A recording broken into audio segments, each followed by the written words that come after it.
Olga, te hago Ajá. la pregunta oficial si estás aprobando que esta presentación se grabe para difundirla eventualmente en nuestras redes sociales.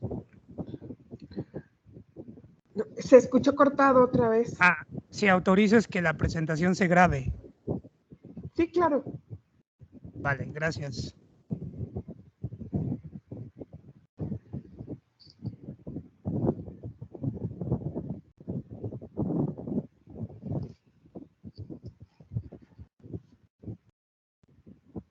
¿Ya empezamos? Sí, claro, a la hora que ustedes digan. Vale, entonces Yo, vamos a empezar el seminario académico 2023 y para mí es un gran gusto presentarles a la doctora Olga Lilia Garibay Cerdenares y me voy a permitir leerles algunas de sus credenciales académicas. La doctora Olga Lilia Garibay Cerdenares es parte del Laboratorio de Biomedicina Molecular de la Facultad de Ciencias Química Biológicas de la Universidad Autónoma de Guerrero, sede Sur. Tiene una licenciatura en Químico Biólogo Parasitólogo por la Facultad de Ciencias Químicas Biológicas de la Universidad Autónoma de Guerrero, una maestría en Ciencias Biomédicas por la misma facultad y un doctorado en Infectómica y Patogénesis Molecular por el Centro de Investigación y de Estudios Avanzados CINVESTAB del IPN. Dentro de sus distinciones, la doctora es profesora investigador por Investigadores por México por el CONACYT, adscrito a la Universidad Autónoma de Guerrero. Es investigador nacional nivel 1 del Sistema Nacional de Investigadores. Ha sido evaluadora de diversos proyectos del CONACYT en ciencia básica, tecnología e innovación, así como de los programas de postdoctorados nacionales. Además, ha sido revisora internacional de investigación científica en editoriales como Expandido Publications, NDPI, Editoriales Sevier y Frontiers, además de que es editora de la revista Frontiers in Cell and Developmental Biology. Ha sido directora, codirectora y asesora de diversos estudiantes de licenciatura, maestría y doctorado en la UAGRO y es miembro del núcleo académico de la maestría y el doctorado en Ciencias Biomédicas de la Universidad Autónoma de Guerrero. Y actualmente es responsable de proyectos de validación de biomarcadores en cáncer, en enfermedades crónico-degenerativas, bioinformática y proteómica. Además, pertenece a la Sociedad Mexicana de Proteómica y es miembro de la Organización Internacional de Human Proteome Organization y miembro de la Red Temática de Estructura, Función y Evolución de Proteínas, también llamada REFEP, de la Sociedad Mexicana de Bioquímica. Entonces, sin más preámbulo, les dejo aquí a la doctora Olga Lilia Garibay. bueno, pues ya muy buena tarde a todos. La verdad es que para mí es un gusto enorme. Quiero agradecer al doctor Edgar la invitación. A él lo conozco desde hace mucho tiempo, fuimos compañeros del doctorado y estuvimos en el departamento y lo considero un muy gran amigo. También quiero agradecer al comité organizador del Centro de Investigación en Ciencia Aplicada y Tecnología Avanzada en la sede de Morelos. Y pues agradezco mucho la invitación y espero que les guste esta presentación pequeña que hice. Hay muchas cosas en el laboratorio que estamos realizando, sin embargo quise centrarme en el enfoque que estamos haciendo ahora en el laboratorio. Yo trabajo biomarcadores, validación de biomarcadores, no solamente en cáncer, sino también en enfermedades crónico-degenerativas. Y el perfil que trabajo tiene que ver con proteómica, pero básicamente en la parte proteómica, pues trabajamos con tejidos, trabajamos con líneas celulares y estamos haciendo también algunas cuestiones de bioinformática en colaboración con algunos otros centros de investigación. Entonces, en este caso, voy a mostrarles algunas de las cosas que estamos haciendo con mis estudiantes en el posgrado y voy a compartirles. Sin más preámbulo, pues nuevamente agradezco la invitación y por favor cualquier duda o cualquier comentario o cualquier corrección, siéntanse por favor en la libertad de interrumpirme en el momento que ustedes gusten. Bueno, pues si bien es cierto que hay una gran cantidad de información en relación a la investigación en cáncer, todos, absolutamente todos, sin distinción, tenemos una marca molecular que nos va a predecir tarde o temprano la susceptibilidad que podemos tener al padecimiento de ciertas enfermedades o de cualquier tipo de enfermedad. De hecho, ninguno de nosotros sabe cuáles van a ser las razones. Pueden ser infecciosas, pueden ser genéticas, pueden ser hereditarias, pueden ser dadas por algunos otros factores que determinen cuál puede ser la causa por la que podemos morir. Sin embargo, la mayoría de nosotros en automático cuando escucha la palabra cáncer lo relaciona inmediatamente con decesos. Entonces resulta ser un tema sumamente relevante y sabemos que el cáncer ocupa un lugar importante dentro de las causas de muerte a nivel mundial. Entonces sabemos también que el cáncer no distingue ni raza, ni color, ni sexo, y puede ser una causa de mortalidad muy importante.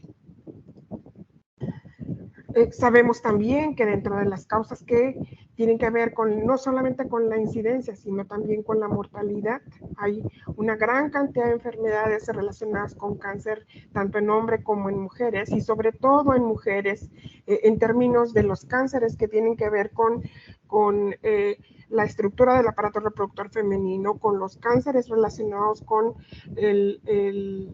la parte ginecológica, pues ocupan no solamente en incidencia, sino también en la mortalidad un lugar importante. Y definitivamente en el laboratorio de biomedicina molecular al cual pertenezco, los cánceres que más se estudian o los cánceres sobre los que nos hemos enfocado, pues básicamente son cáncer de mama, cáncer cérvico-uterino, cáncer de ovario y también leucemias, sobre todo leucemias en infantes.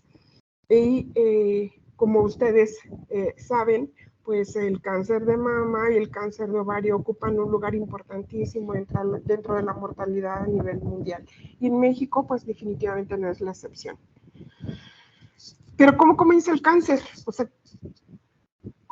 toda la investigación o la gran mayoría de la investigación se centra en el punto justo en el que una célula normal se transforma en cancerosa.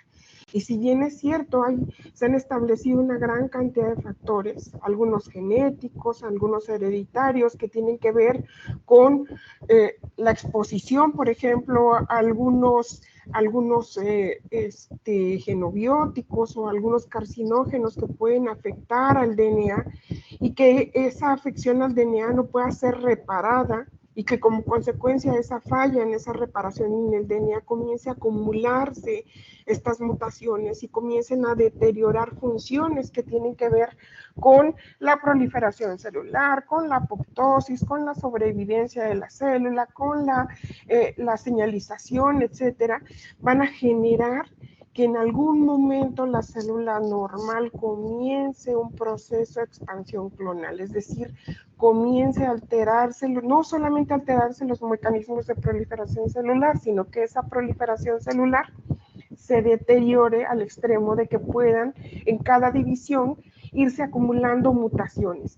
Y esas mutaciones van a comenzar a generar no solamente patrones de expresión diferentes comparadas con las células normales, sino que esa expansión clonal también va a comenzar a generar funciones diferentes dentro del comportamiento de la célula, de manera que se transforma en una célula que solo prolifera y deja de cumplir sus funciones. Ahora bien, aquellas células que tienen una proliferación no solamente exacerbada, sino que tienen la capacidad de acumular mutaciones, van a generar poblaciones celulares heterogéneas. Y obviamente esas poblaciones heterogéneas de células van a generar tumores que van a ir acumulando características biológicas y funcionales que van a permitir a la célula ya transformada en una estructura molecular compleja que va a tener la capacidad de adaptarse a una gran cantidad de cambios dentro de la misma función de la célula, que van a favorecer que pueda adquirir una característica importantísima dentro del cáncer que se conoce como plasticidad. Y eso implica que las células tienen la capacidad de adaptarse estructural, morfológica, metabólica y funcionalmente, de manera que son capaces de sobrevivir, evadir la respuesta inmune y generar señales que van a favorecer un microambiente que le va a permitir no solamente continuar proliferando, sino también tener la capacidad incluso de diseminarse, de separarse del tumor primario y diseminarse a otros tejidos. Sin embargo, se han hecho una gran cantidad de estudios para tratar de evaluar en qué momento o cuáles son los factores determinantes que hacen que una célula normal se transforme, o sea, cuáles son los factores que determinan eso, y se han establecido no solamente análisis moleculares, sino también modelos matemáticos que han tratado de establecer cómo es que se desarrolla el cáncer, entre muchas otras enfermedades. Y básicamente se ha establecido que, bueno, pueden ocurrir cambios pequeños que pueden ser acumulativos, y si esos cambios pequeños que son acumulativos no son detectados, comienzan a generar modificaciones en la estructura, en el microambiente y en la función de la célula, que van a ir generando en algún momento cambios todavía más drásticos que ya van a estar asociados a signos y síntomas que van a derivar ya en un estado de enfermedad. En ese sentido, curiosamente, cuando se ha clasificado el cáncer en este sentido de los estados de alteración molecular y fisiológica en el desarrollo de este padecimiento, pues se ha visto que los cánceres que pueden surgir en etapas tempranas, pues básicamente están asociados a la herencia, es decir, hay alteraciones genéticas en genes que son importantes en los mecanismos de reparación celular o en los mecanismos de reparación del DNA, en los mecanismos de regulación de la proliferación celular, que pueden hacer que estas alteraciones puedan ser acumulativas y generen y desarrollen cambios morfológicos o cambios funcionales en etapas muy tempranas. Sin embargo, estos cánceres asociados a herencia son un porcentaje reducido. La gran mayoría de los cánceres se les conoce como esporádicos, y eso significa que puede haber una gran cantidad de factores que pueden estar asociados a múltiples procesos que van a generar el desarrollo del cáncer. Por eso es que hoy en día se sabe que el cáncer no es una enfermedad, sino es un complejo de enfermedades causadas por una gran variedad de factores. Por lo tanto, se considera el cáncer una enfermedad o un complejo de enfermedades multifactoriales. Y en ese sentido, pues se ha establecido que existen una amplia gama de factores en el microambiente que podrían estar asociados al cáncer. Y estos factores medioambientales pueden generar factores de riesgo que pueden ser ocupacionales, conductuales, infecciosos, que van a permear el desarrollo o la alteración de la expresión de genes y su asociación con el desarrollo de cáncer.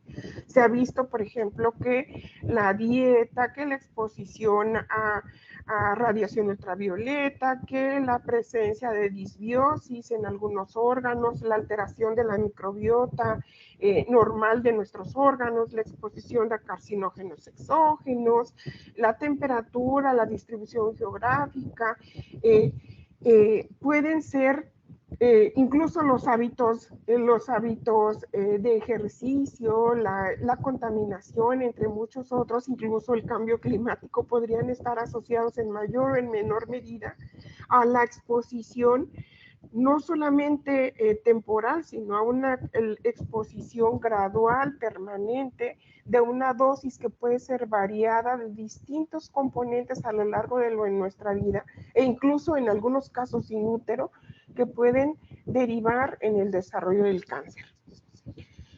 Y fíjense que eso hace que la enfermedad se vuelva muy compleja y que las estrategias diagnósticas se vuelvan insuficientes. De hecho, en un principio, el diagnóstico del cáncer estaba centrado en la determinación de los cambios histológicos, es decir, era necesario la toma de una biopsia era necesario el acceso no solamente a imágenes, al uso de reactivos de contrastes, el uso de imágenes especializadas, sino también a la obtención de biopsias directas del tejido tumoral para poder visualizar cambios morfológicos, y esos cambios morfológicos asociados a alteración en la estructura, en la relación núcleo-citoplasma. Con el paso del tiempo, estos cambios morfológicos permitieron generar una clasificación histopatológica del cáncer.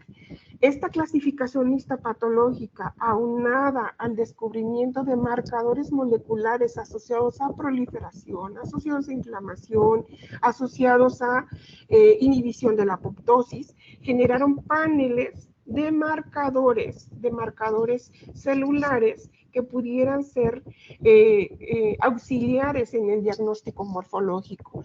Y esto permitió que ya no solamente el diagnóstico morfológico fuera suficiente, sino también había un diagnóstico celular derivado en el uso de marcadores como Ki67, como P16, como BRCA, como P53, que han sido moléculas en las que las variaciones en el perfil de expresión de estas moléculas asociadas a los cambios morfológicos resultaban ser importantes para el diagnóstico de diferentes tipos de cáncer. Sin embargo, en la actualidad, el uso o la orientación hacia el uso de muestras que no representen una invasión hacia el tejido canceroso, es decir, la extracción o el uso de fluidos corporales como sangre, como saliva, como orina, como exudados uretrales, vaginales, etcétera, ha permitido la búsqueda de biomarcadores derivadas de o partiendo del hecho de que en estas células cancerosas hay una liberación constante de moléculas asociadas al cáncer. Esto ha derivado en el descubrimiento de una gran cantidad de biomarcadores que pueden ser detectados en sangre circulante. Sin embargo, como pueden ustedes ver en esta imagen, el patrón de expresión de muchos de estos marcadores puede no ser específico de un tipo de cáncer. Se ha visto que marcadores como por ejemplo CA125 en el diagnóstico de cáncer de ovario se considera no un marcador específico de cáncer, porque se ha visto que en pacientes con enfermedades benignas o pacientes con alteraciones como por ejemplo, ovario poliquístico pueden tener niveles elevados de CA125. Y hay también, han detectado que algunos pacientes con cáncer, los niveles de CA125 están por debajo de o están dentro de los valores normales. Sin embargo, en el diagnóstico molecular de diferentes tipos de cáncer, lo que se ha recurrido es al uso combinado de diferentes biomarcadores. Y muchos de estos pueden observar que los patrones de expresión son variados, no son específicos, y sin embargo eso ha favorecido pues que se sigan buscando biomarcadores que puedan ser utilizados como indicadores de los cambios, no solamente moleculares y morfológicos, sino también esos cambios que puedan estar asociados a factores determinantes dentro del cáncer, como lo es, por ejemplo, la metástasis, que es una de las causas, o la diseminación de las células cancerosas a tejidos distantes, que es una de las causas de mortalidad más importantes. Y entonces, bueno, pues justamente por la ineficiencia, o no podría decir por la ineficiencia, por la insuficiencia, más bien dicho, del uso de todos estos biomarcadores solos o en combinación, y por la complejidad de factores que pueden estar asociados al cáncer, pues la necesidad de buscar nuevos biomarcadores pues sigue latente, o sea, sigue siendo una línea de investigación importante. Y pues no es raro para nosotros considerar pues, que la búsqueda de biomarcadores, sobre todo biomarcadores proteicos, aunque no son los únicos, pues puede ser uno de las moléculas importantes para la búsqueda de biomarcadores, ya que, pues, como ustedes saben, las proteínas son ubicuas dentro de la estructura de la célula. Se pueden encontrar en la membrana, en el citoplasma, en el núcleo, pueden formar parte de estructuras, pero también pueden ser enzimas y pueden desarrollar múltiples funciones. Es decir, La ventaja más importante que tienen las proteínas es que básicamente ellas desarrollan o cumplen un papel funcional dentro del comportamiento de las células. Y estas moléculas pues resultan ser moléculas altamente dinámicas, es decir, no solamente cambian su nivel de expresión, pueden cambiar su localización subcelular, se pueden secretar, pueden ser enzimas, pueden ser moléculas estructurales, pueden formar parte de complejos supramoleculares asociados a la regulación de funciones importantes para la sobrevivencia y proliferación de la célula. Y todas estas alteraciones pueden darse porque las proteínas, entre muchas otras moléculas, también tienen modificaciones posttraduccionales. Estas modificaciones posttraduccionales generan un rango dinámico en el patrón de expresión y función de todas estas proteínas. Por eso, pues la proteómica se vuelve pues una herramienta importantísima para el análisis y para el estudio de múltiples enfermedades. Pues la proteómica no es otra cosa pues que el análisis del proteoma de las células en un momento y en una situación específica. El perfil de proteoma, el perfil de proteínas asociados a una enfermedad, pues nos pueden dar indicios sobre cuáles son las funciones esenciales que se desarrollan dentro de esa célula. Y sobre todo, nos permite establecer una comparativa.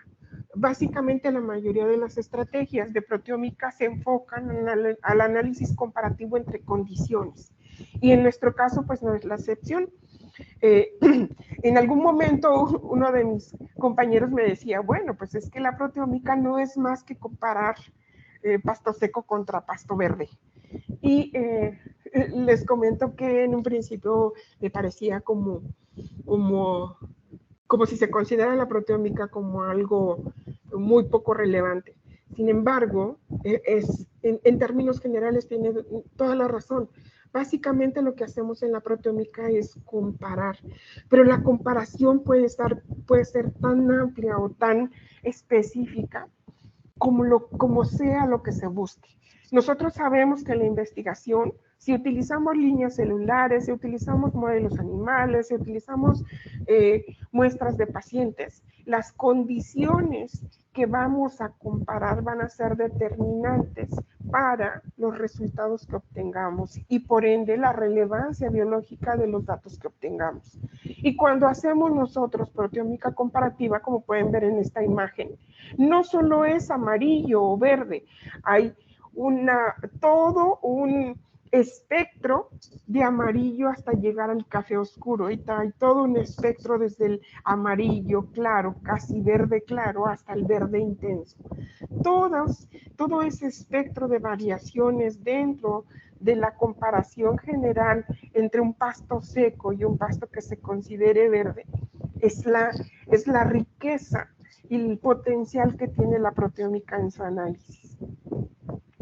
Y pues básicamente todo este trabajo de proteómica que les voy a mostrar ahora, pues ha comenzado o ha iniciado con la colaboración con el doctor Sergio Encarnación Guevara, que es el jefe del laboratorio de proteómica del Centro de Ciencias Genómicas de la UNAM. Con él, entre algunos otros profesores, hemos colaborado de manera muy importante desde hace varios años. Y obviamente con el apoyo de sus auxiliares, la maestra en biotecnología Magdalena Hernández Ruiz y el biólogo Gabriel Martínez Batalla.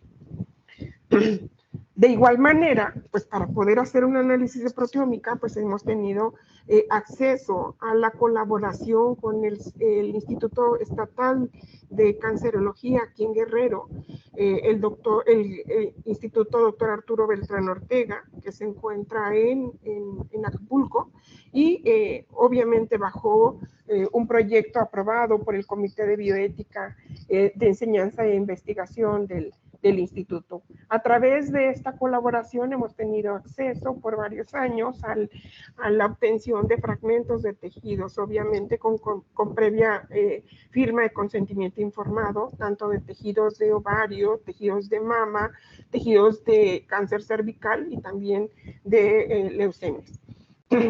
Todos estos tejidos han sido parte son ahora parte del biobanco del Laboratorio de Biomedicina Molecular.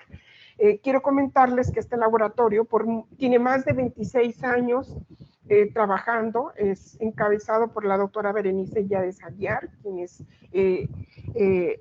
investigadora nacional en nivel 3, y por el doctor Marco Antonio Leiva Vázquez, que es igual investigador nacional nivel 2. Ellos fundaron este laboratorio es uno de los laboratorios más importantes de la facultad y más importantes de la universidad. Este laboratorio tiene básicamente un centro de diagnóstico en cáncer cervical, donde no solamente se hace el análisis histopatológico y citopatológico, sino también se hace el diagnóstico molecular de BPH, entre muchos otros marcadores moleculares. Y bueno, aunque el tema no tiene necesariamente que ver con proteómica, sí quiero decirles que pues básicamente nosotros hemos partido en la investigación de lo que les voy a presentar, pues básicamente con la colaboración del doctor Sergio, como les decía, hemos partido del análisis de proteínas a partir de biopsias de tejidos. Se ha hecho, como ustedes saben, pues la extracción de las proteínas, la digestión de las proteínas, y a través básicamente de dos estrategias, una que tiene que ver con la inyección y el análisis por label free para hacer análisis por espectrometría de masas. Se han obtenido los péptidos y de estos péptidos se ha hecho el análisis bioinformático para obtener los perfiles de expresión diferencial, pero también se han hecho análisis utilizando electroforesis en geles de doble dimensión y la estrategia de Malditov. Se han hecho geles de doble dimensión, se han analizado los perfiles de geles de doble dimensión para encontrar proteínas que se encuentren expresadas diferencialmente entre las condiciones, y mediante Malditov también se han obtenido el perfil de proteínas diferenciales, se ha hecho análisis bioinformático para asociarlos a los diferentes tipos de cáncer. Y bueno, voy a comenzarles a explicar que, bueno, hace algunos años empezamos a trabajar con el doctor Sergio tratando de buscar proteínas diferenciales, empezando con tejidos de ovario.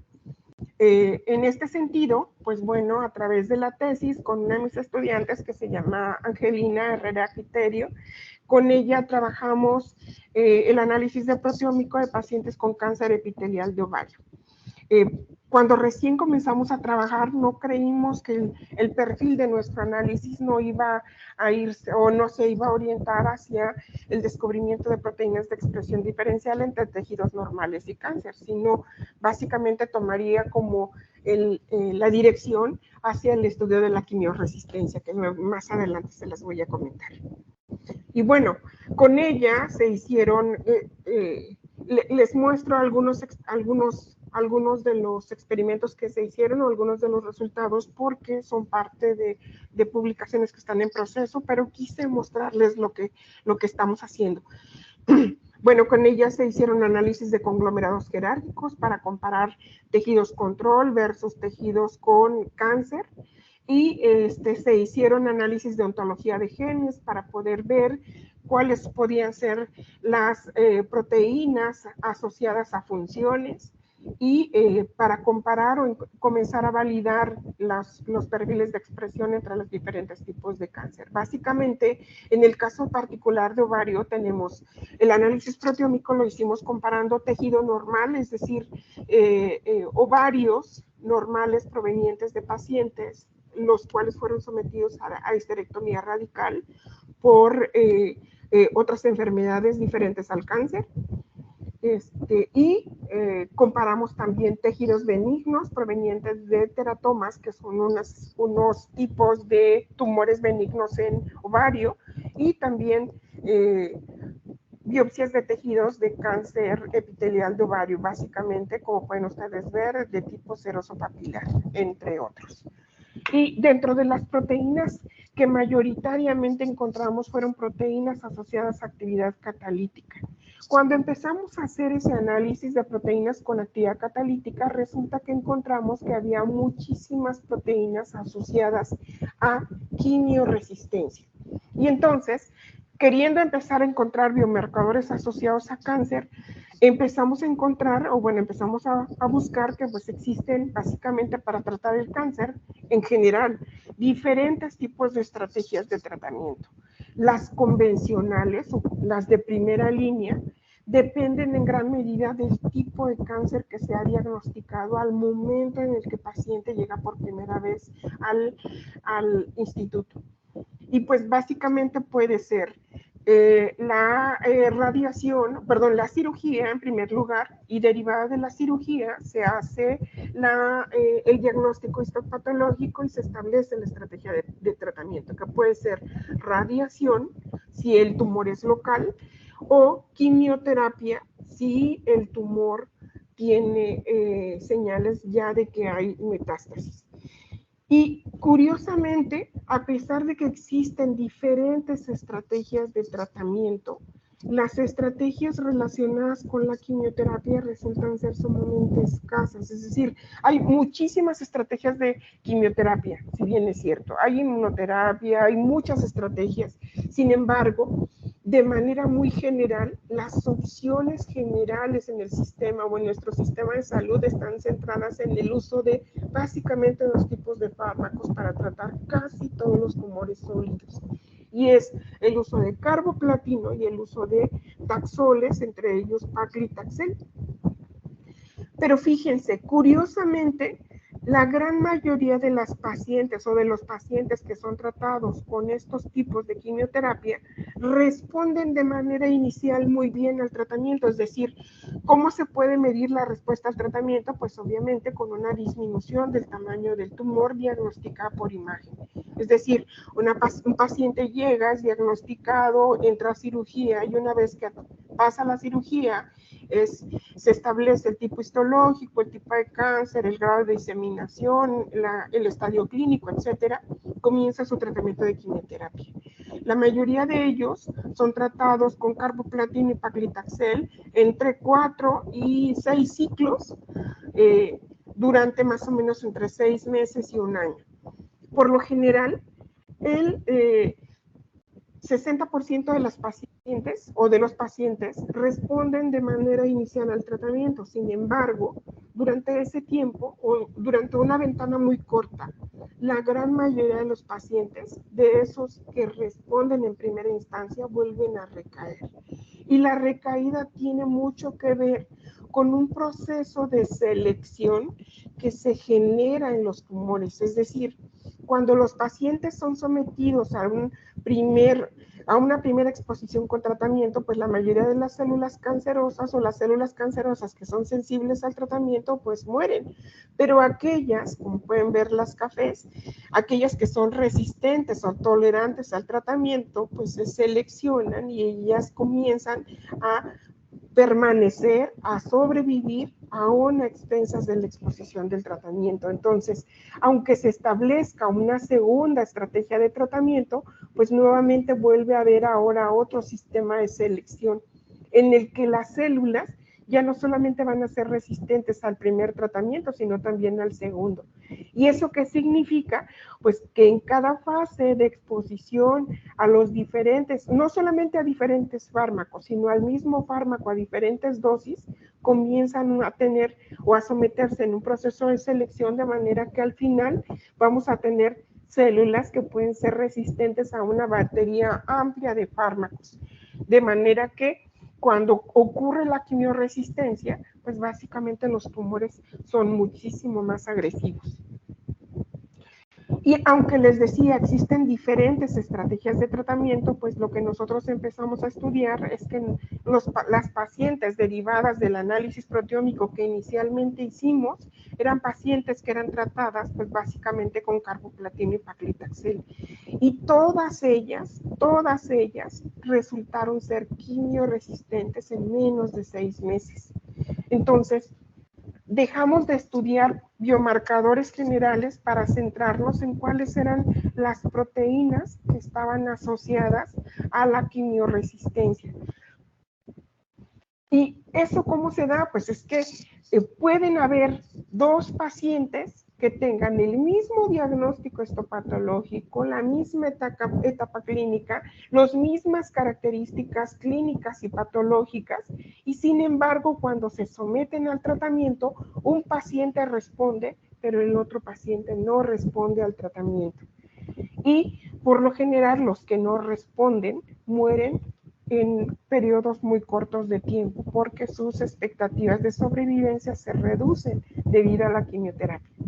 Y entonces, lo que nosotros empezamos a buscar es que curiosamente nuestras pacientes, o bueno, curiosamente las pacientes de las que partimos en este análisis, ninguno de ellos había tenido exposición previa a ningún fármaco. Es decir, hay una quimioresistencia que es preexistente, es decir, propio de la heterogeneidad tumoral de la que les hablaba en un principio, puede generar que se expresen moléculas, que hagan que un tumor resista a la presencia de fármaco aunque no haya tenido contacto con él. Y esa presencia de patrones de expresión de moléculas que ya se sabe que están asociadas a quimioresistencia pueden hacer que un paciente sea sometido a un fármaco para el cual nunca va a responder. Y entonces imagínense el impacto que tiene en el que un individuo sea sometido a un tratamiento para el cual su tumor es quimioresistente y esté durante 6 meses o un año con ese tratamiento, y no haya de antemano, no vaya a haber ningún tipo de respuesta. En este grupo de pacientes, por lo general, la muerte puede ocurrir más por toxicidad, porque recuerden, o bueno, si no lo saben, la quimioterapia se administra por vía sistémica. Entonces, la quimioterapia no solamente afecta a las células tumorales, sino también afecta al resto de las células. Por eso es que se cae el cabello, por eso es que tienen muchas alteraciones colaterales al uso de la quimioterapia. Entonces, básicamente lo que nosotros estamos estudiando en este sentido es la quimioresistencia preexistente, es decir, cuáles son los cambios en el tumor, cambios moleculares en los tumores que pueden estar asociados a que no haya una respuesta a los fármacos que de manera convencional se usan para el tratamiento de las enfermedades. Y es que en ese sentido, pues realmente no existe un diagnóstico de la quimioresistencia, es decir, no hay marcadores que se utilicen de manera convencional para que un paciente sepa si es candidato o no al uso de cierto fármaco. Y bueno, en ese sentido, pues los mecanismos de quimioresistencia que pueden darse previos a la exposición al cambio y que implican una quimioresistencia preexistente de la que les mencionaba anteriormente, tiene que ver con la expresión de una gran cantidad de moléculas. Por ejemplo, transportadores que pueden ser importantes para la entrada o la salida de moléculas naturales en la célula que son importantes para el metabolismo, pero que estos transportadores son utilizados por los fármacos para ingresar. Estos fármacos necesitan ingresar y necesitan ser acumulados dentro de la célula para que comience a haber una citotoxicidad y que esa citotoxicidad active los mecanismos de apoptosis para que haya una muerte de la célula tumoral.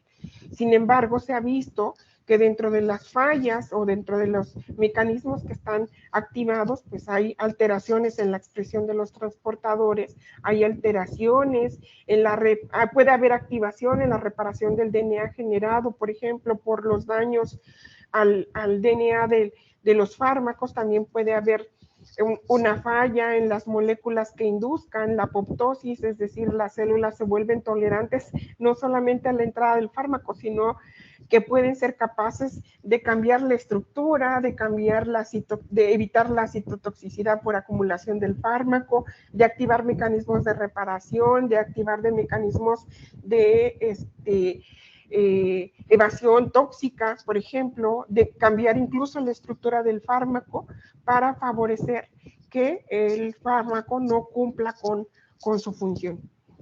Y en este sentido, dentro de las moléculas que empezamos a encontrar alteradas dentro de esta actividad catalítica, encontramos básicamente dos transportadores, que son transportadores normales de cobre que se expresan de manera convencional en las células, y uno de ellos es HCTR o CTR1 y el otro es ATP7A. Y las analizamos en estos pacientes a través de la tesis de Blanca y de Guillermo. Les decía, estos análisis pues derivaron de los análisis de enriquecimiento de vías y de ontología de genes derivados del análisis proteómico que hizo Angelina en los tejidos con cáncer de ovario. Y resulta que encontramos a estos dos transportadores. Estos dos transportadores son importantísimos para, o son de manera natural, HCTR está en la membrana externa y favorece el ingreso de cobre.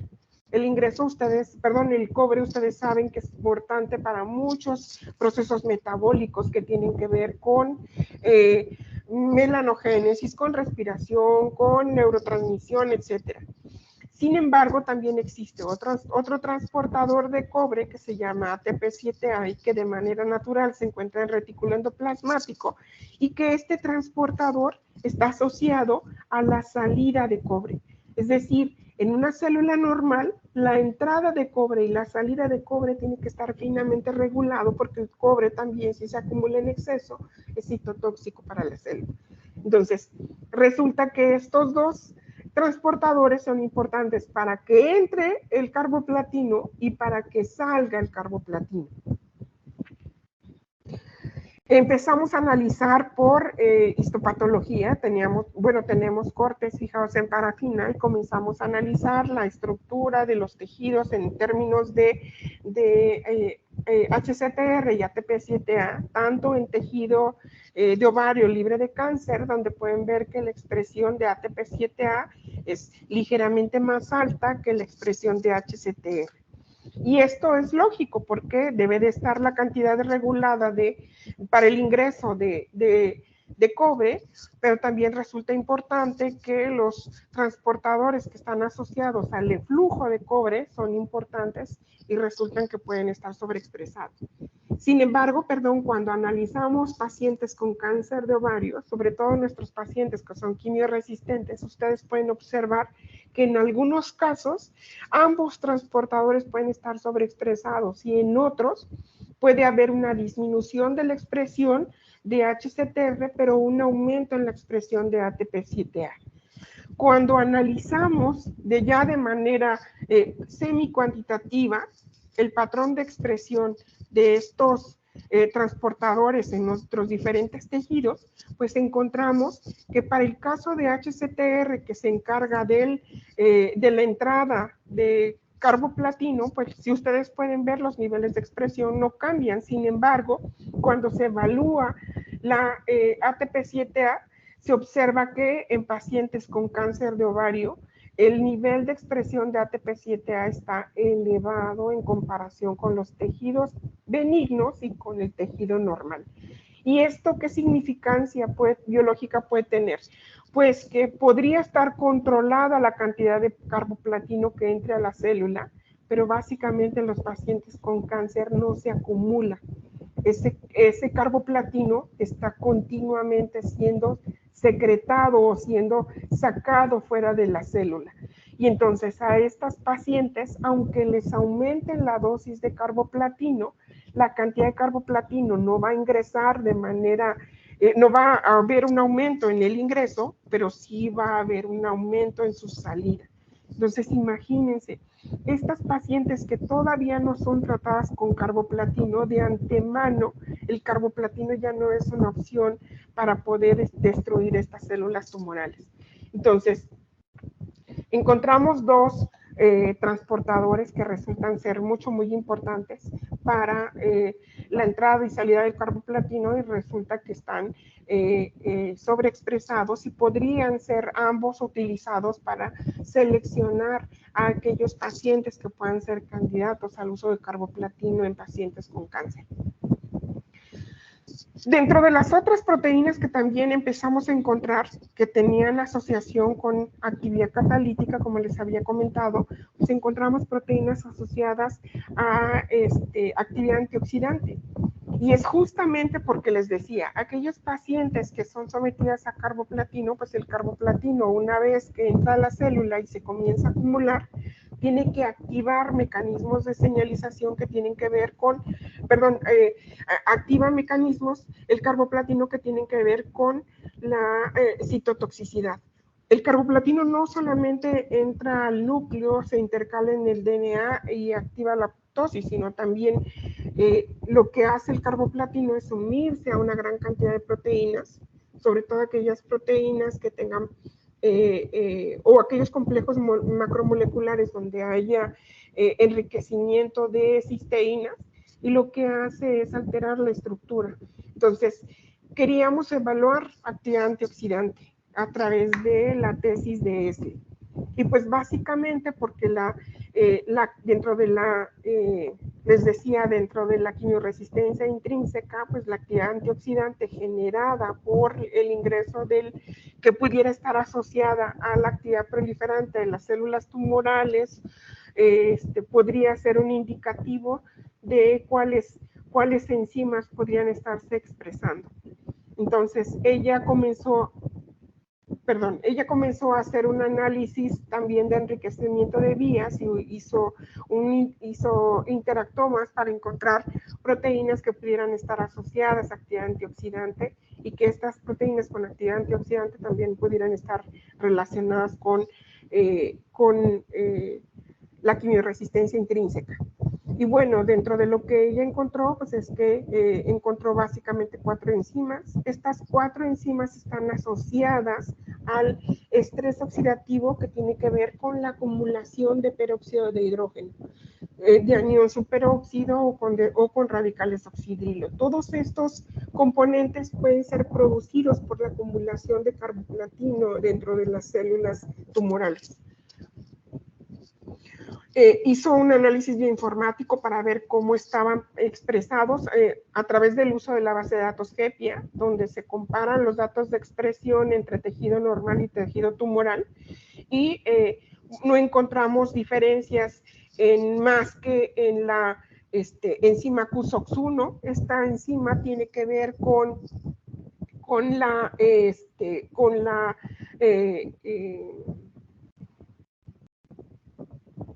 reducción o con la inhibición de los grupos sulfidrilo que se generan por alteración en la estructura de las proteínas. Ella analizó ahora ya no analizó solamente tejidos de ovario, también analizó tejidos de mama. Y cuando comenzamos a revisar los tejidos de ovario que tenían niveles diferenciales de ATP7A y ATP7B, pues no encontramos diferencias significativas en términos de la expresión de estas 4 enzimas. Curiosamente, les decía, el carboplatino sí se puede acumular dentro de la célula, pero esa acumulación es momentánea porque ATP7A la libera. En estos tejidos encontramos que justamente porque no hay acumulación de carboplatino, sí no vemos una actividad antioxidante derivado de esa acumulación. Entonces, o derivado de la posibilidad de que ocurra esa acumulación. Entonces, las enzimas antioxidantes que pudieran estar asociadas al efecto de carboplatino no se encuentran alteradas. Cuando también analiza para comparar los datos con respecto a cómo podría estarse comportando esta actividad antioxidante en tejidos de mama, pues solamente observan en la base de datos HEPIA diferencias significativas cuando compara tejido tumoral versus tejido normal o tejido adyacente con respecto a PRDX1, que también es una enzima, es una peroxirredoxina que está asociada también a la conversión de peróxido de hidrógeno en oxidrilo y agua. Cuando analizamos los tejidos de mama, no encuentra niveles de expresión alterados en términos de PRDX1, pero sí nuevamente de QSOX1. Entonces, existen, como pueden ustedes observar, a pesar de que pueden existir proteínas proteínas asociadas a la actividad antioxidante, los niveles de expresión de estas proteínas no se encuentran alterados, lo que puede ser indicativo de que, bueno, aunque estos tejidos son altamente proliferativos, aunque estos tejidos o estos tumores son agresivos, aunque estos tejidos son agresivos, no hay una actividad antioxidante como tal dentro de los tumores.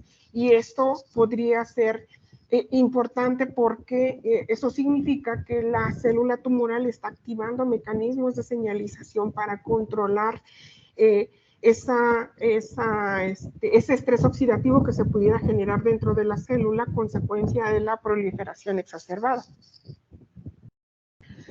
Otra de las moléculas que también hemos estado analizando es otra enzima que se llama ALDH1A1. Esta es una enzima que ha estado muy relacionada no solamente con quimioresistencia, sino también con troncalidad.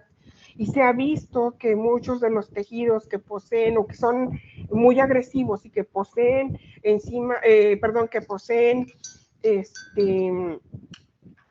células troncales tumorales pueden tener niveles de expresión de ALDH1A1, entre otras como OT4, SOX2 o que pudieran estar asociadas a troncalidad y por lo tanto a quimioresistencia. Analizamos también ahora lo hicimos en tejidos de cáncer cervicouterino y como pueden ustedes observar, pues básicamente cuando se comparan tejidos tumorales versus tejidos normales, pues también la mayoría de los pacientes tienen niveles más o menos similares entre tejidos normales. Entre tejidos de pacientes con cáncer no vemos un cambio en la expresión de estos tejidos. Solamente algunos pacientes, muy pocos, tienen niveles sobreexpresados de ALDH1A1. Sin embargo, cuando se analizan en bases de datos, sí se observan diferencias significativas en términos de los cambios de expresión entre tejido normal y tejido tumoral. En tejidos tumorales se ha visto que los niveles de expresión son disminuidos, sin embargo, como ustedes pueden ver, hay una amplia variabilidad en los tejidos. Lo que sí podríamos establecer es que muchas de las enzimas que no solamente tienen que ver con actividad antioxidante o con actividad que tiene que ver con contrarrestar el estrés oxidativo generado en las células tumorales y que pudiera estar asociado a la exposición a fármacos, pues se encuentra regulado en muchos de los cánceres. ¿Eso qué significa? Que, bueno, las células tumorales tienen una amplia gama de vías de señalización que pueden estar, que le van a permitir proliferar de manera exacerbada, tener un metabolismo exacerbado, pero mantener regulado ese estrés oxidativo. De manera que no necesitan activarse ningunas factores de transcripción, como por ejemplo en el caso de NRF2, que es un factor de transcripción que también ahora estamos analizando, que pudiera estar asociado a este estrés oxidativo. Entonces, curiosamente, los análisis nos están indicando pues que los transportadores que pudieran estar en la membrana asociados a la entrada o a la salida del fármaco son determinantes para que la célula tumoral o para que el tumor en general pueda continuar proliferando e incluso diseminarse en ausencia de estrés oxidativo.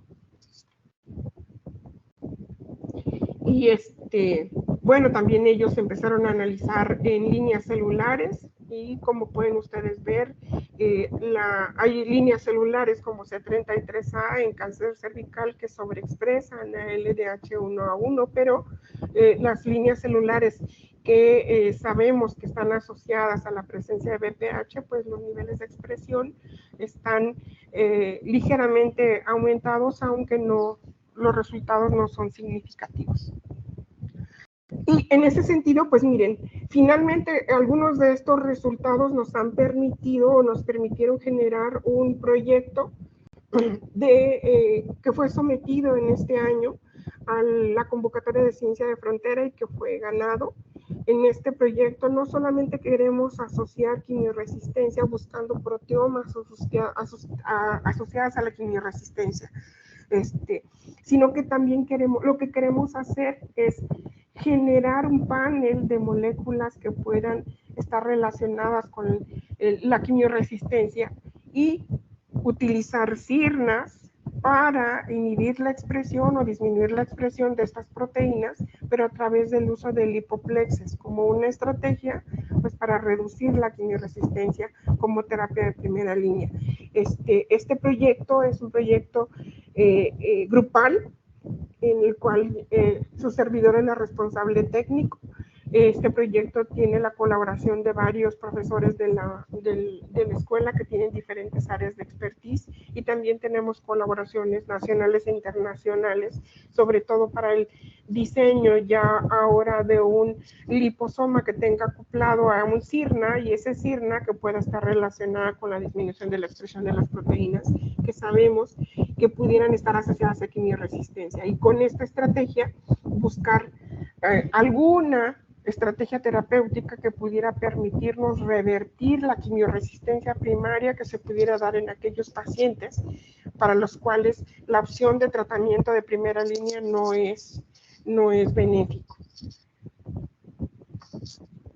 Y bueno, ya para terminar, pues quiero comentarles que aunado a la parte de la búsqueda de biomarcadores, pues también estoy trabajando con el consorcio del proteoma, consorcio internacional de proteoma humano y con la colaboración también del doctor Sergio Encarnación Guevara.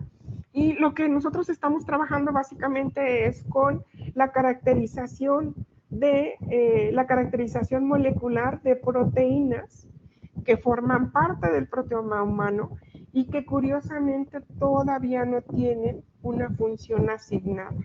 ¿Qué significa eso? Bueno, pues que hoy en día ustedes saben que prácticamente se conoce todo el proteoma. Sin embargo, hay una buena cantidad de proteínas, como pueden ver aquí, hay una buena cantidad de proteínas que han sido identificadas por espectrometría de masas, pero todavía no se les ha asignado una función.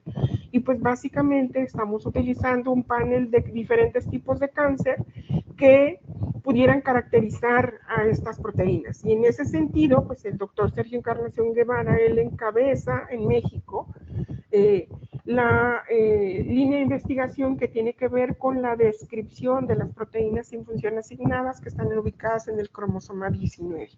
Básicamente nosotros estamos trabajando con mis estudiantes con la caracterización de 5 de estas proteínas que se llaman CCDC97, 61, TMN160, LENC8 y C19ORF47. Estas son proteínas que están presentes en la membrana, algunos de ellos son transportadores y pues básicamente nosotros estamos partiendo de tejidos con cáncer para ver los perfiles de expresión entre ellos. Y bueno, este trabajo lo está desarrollando Diana en su proyecto de maestría y tenemos algunos resultados y bueno, al menos hasta ahorita lo que hemos encontrado es que en pacientes con cáncer de las 5 proteínas que estamos caracterizando, al menos 3 proteínas, que es C19, LENC8 y TMN160 parece que las encontramos importantes o al menos sobreexpresadas en cáncer de ovario y mama con respecto a otros tejidos. Sin embargo, en el caso de las otras 2 proteínas, al menos en los 3 tipos de cáncer que los hemos estado analizando, no hemos encontrado diferencias significativas. Y bueno, pues esto es parte de lo que hoy en día estamos haciendo y pues yo quiero agradecer la invitación y si tienen, no sé, alguna pregunta, yo encantada.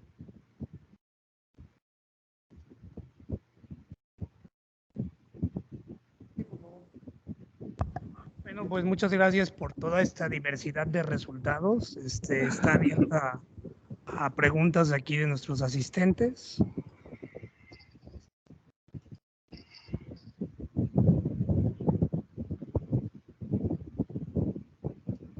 Por acá tenemos una, Nancy.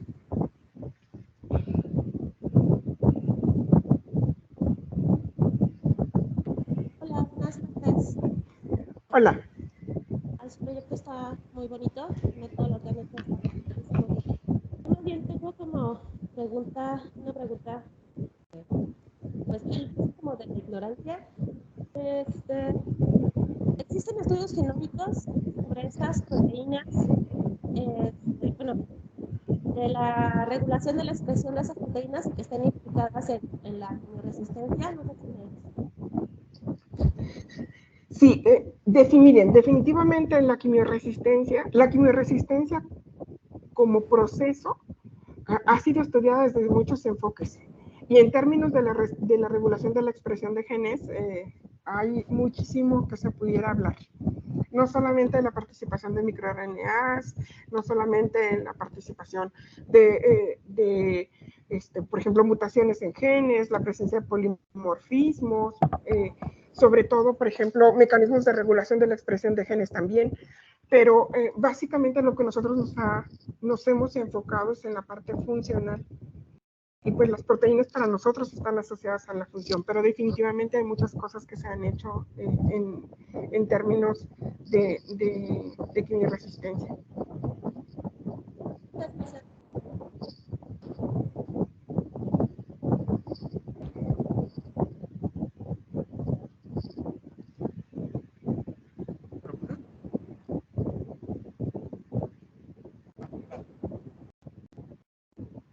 Buenas tardes, doctora.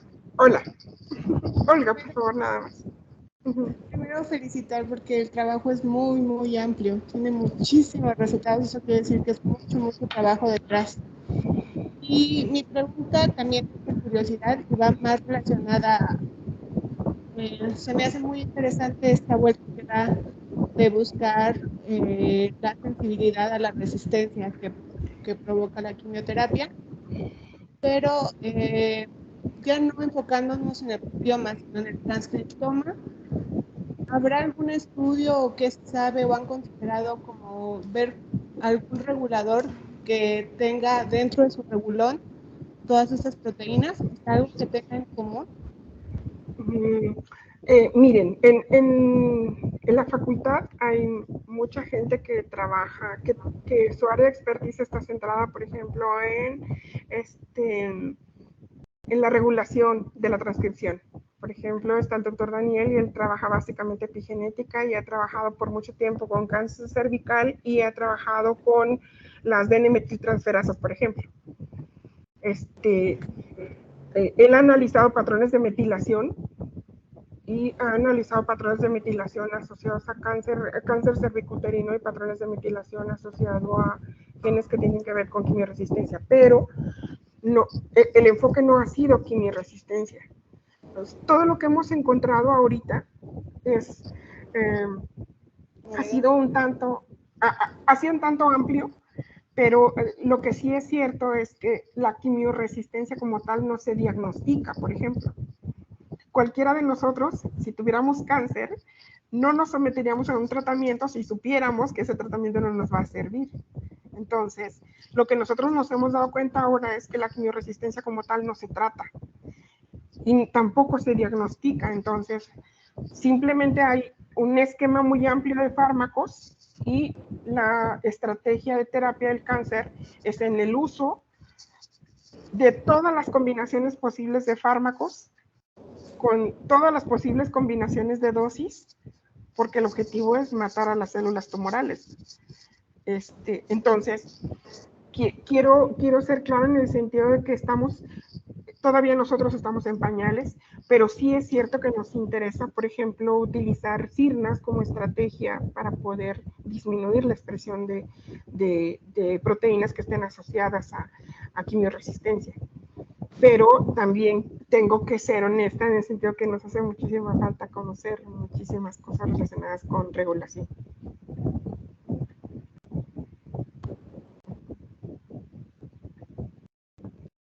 ¿Otra pregunta?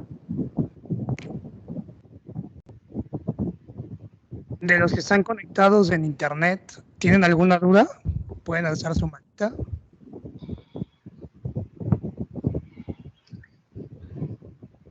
Yo tengo una duda, Olga, y esta es más técnica. ¿Cómo se evalúa la heterogeneidad de un tipo de cáncer? Por ejemplo, tú evaluaste, en este caso, ¿son líneas celulares o son biopsias obtenidas de pacientes? ¿Y cómo dentro del mismo cáncer se determina que hay heterogeneidad? Lo que pasa es que, bueno, En la heterogeneidad se ha visto cuando, por ejemplo, se han analizado perfil de expresión de genes y, por ejemplo, cuando se han analizado, ¿cómo podría decirlo de manera sencilla? Cuando hemos evaluado el perfil de expresión de una proteína en un corte de tejido, por lo general lo que vemos es que la expresión no es homogénea, es decir, en todo el corte no ves, casi nunca ves la expresión general. Por lo general puede verse en sincitios, es decir, acumulada en cierto tipo de células. Entonces, lo que se ha visto es que la expansión clonal genera estirpes de células y cada estirpe de célula va a tener una característica. En la heterogeneidad, el tumor se vuelve como una estructura que tiene múltiples capacidades. Por ejemplo, tiene la capacidad de resistir a la disminución de nutrientes, por ejemplo, tiene la capacidad de resistir a la hipoxia, por ejemplo, tiene la capacidad para resistir al microambiente ácido que se genera por el metabolismo anaeróbico de los tumores. O sea, hay varias cosas que una sola población de células no podría resistirlas todas. Entonces, mientras más heterogéneo es un tumor, mayor posibilidades tiene de sobrevivir y de diseminarse. Entonces, lo que hemos visto es que los tumores altamente agresivos son los más heterogéneos. Sí, pero por ejemplo, técnicamente tú haces una histoquímica y tú ves la expresión diferencial, ¿no? En determinadas zonas. Sin embargo, cuando haces la proteómica, estás contemplando a toda la diversidad de células de esa biopsia. Entonces, desde ese punto de vista, ¿qué técnicas hoy en día se usan para diversificar los resultados? Bueno, lo que he sabido es, yo no lo he hecho, pero lo que he sabido que se hace es hacer single cell. O sea, lo que hacen, o hacen sorting también, pero he visto que hacen análisis de proteómica de alta resolución partiendo de single cell. O sea, single cell in situ, ¿no? Sí, claro. Sí, claro, porque incluso, por ejemplo, nosotros, la limitante más grande que tenemos es que prácticamente la mayoría de los que trabajamos con cáncer, trabajamos con fragmentos de tejidos del tejido primario. Pero un tejido que ya se disemina, los tejidos secundarios, terciarios, etcétera, ya tienen patrones de expresión totalmente diferentes al primario. Entonces, ahí ya la historia es totalmente diferente. Desafortunadamente, es muy difícil que podamos tener un fragmento de tejido de otra región después de que el paciente se haya sometido a cirugía y haya sido sometido a quimioterapia. Muy bien. ¿Hay más preguntas por acá?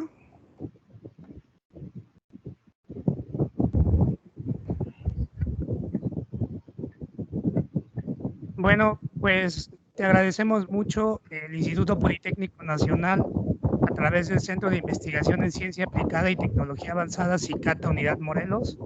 Otorga el presente reconocimiento a la doctora Olga Lilia Garibay Cerdenares por su destacada participación impartiendo el seminario Proteómica para la búsqueda de biomarcadores en cáncer, y firma, bueno, a 17 de noviembre de 2023, firma el doctor Paul Mondragón Terán, director del CICATA Unidad Morelos. Entonces, muchas gracias por tu tema muy diversa y nutrida ponencia, Olga. Pues muchísimas gracias, yo encantada. Y por favor, Olga, nada más. Y yo encantada. Cuando quieran, yo encantada. Si puedo serles de utilidad, cuenten conmigo. Gracias. Muchísimas gracias, Olga.